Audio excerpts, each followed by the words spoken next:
Constantinidis has worked for 35 years making pottery at Great Baddow in Essex. Her work stands at the end of a century in which studio pottery has been the most influential single movement in British ceramics. She inhabits a sophisticated and subtle space within that movement.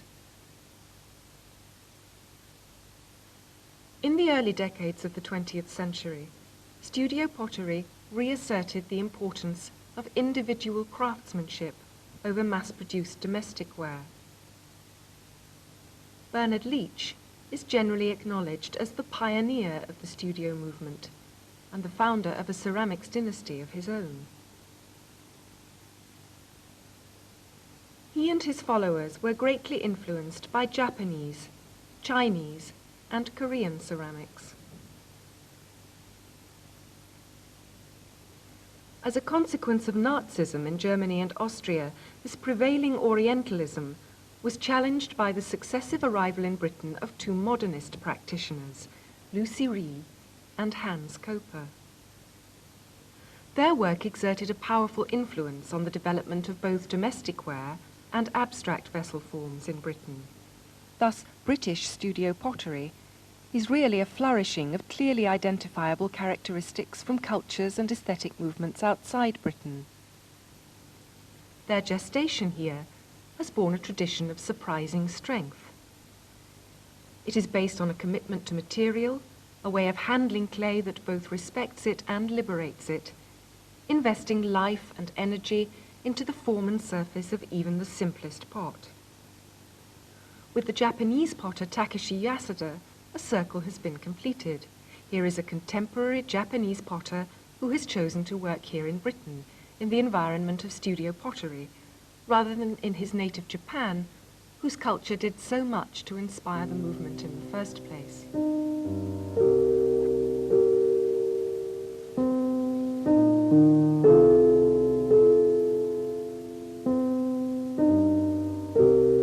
Among Leach's immediate followers in the 40s and 50s was a group of dedicated, experimental women potters, such as Nora Braden and Catherine Pladle-Bouverie.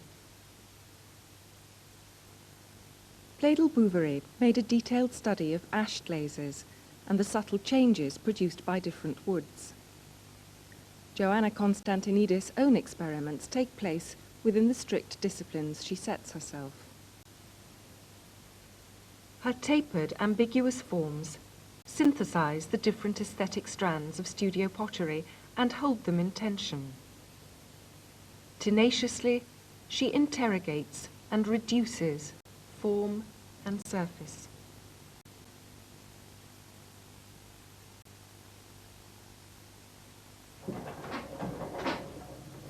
It's a very tight clay, tight texture, so kneading is very important. Each pot requires, as far as I'm concerned, a different clay, or a special clay. So what I'm going to make here is a very tall, slender bottle form, which will be worked on after it's been thrown.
So it has to have the strength to hold this weight, even though you're making this part thinner, without buckling.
Pot changes quite dramatically with the next process, so I have to be thinking of that rather than seeing this as a finished pot. I have to think of what it's going to be as a finished pot after I've worked on it later on.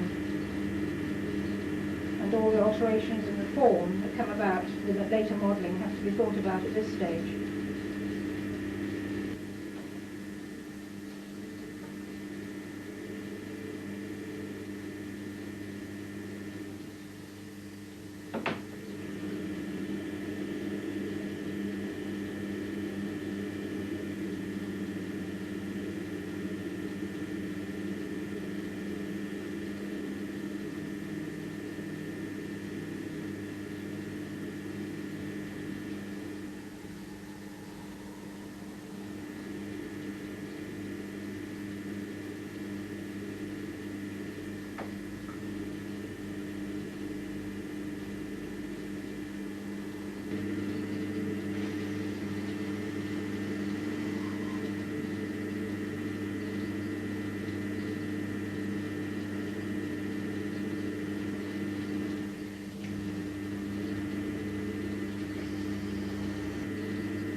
Extended finger.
Having thrown a tall bottle, Joanna begins a process of refining the shape by hand, cutting away at the soft clay, pinching and elongating it until it is closer to the slender form of the finished pot, which will then shrink further in the firing.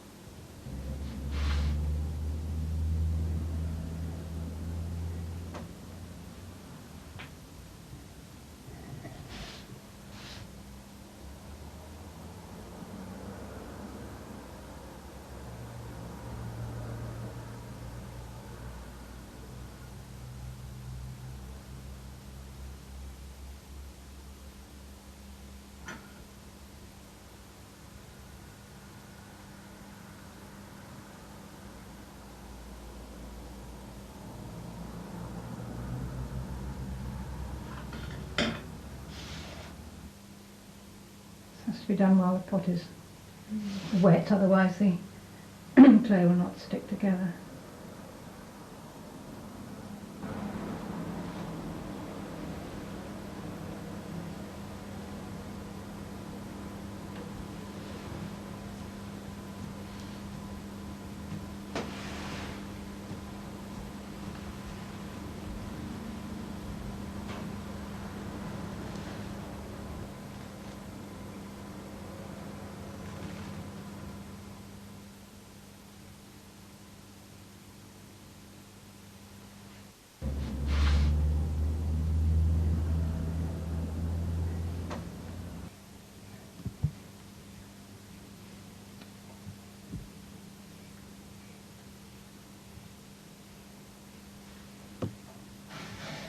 Then she burnishes the surface to allow the clay's natural polish to underlie the glaze she will later apply. This pot has actually been sprayed. It's been resprayed because I wasn't satisfied with the first effect. And I'm using a mixture of copper and iron oxides. And this is sprayed onto the pot in a very thin layer. And then it's placed in a sagger, which is a fire clay box, and sealed completely. So this is a large sagger for the bigger pots, and it's been used a lot of times, and it's been repaired, because they do crack with each firing. Inside I've got small pieces of kiln shelf, like this, more or less shaped to the bottom of the pot, and I stand those on shelf supports, not much higher than that really for this size sagger, and then I put corn in there which burns in this enclosed atmosphere. The pot is set down very carefully and the lid put on.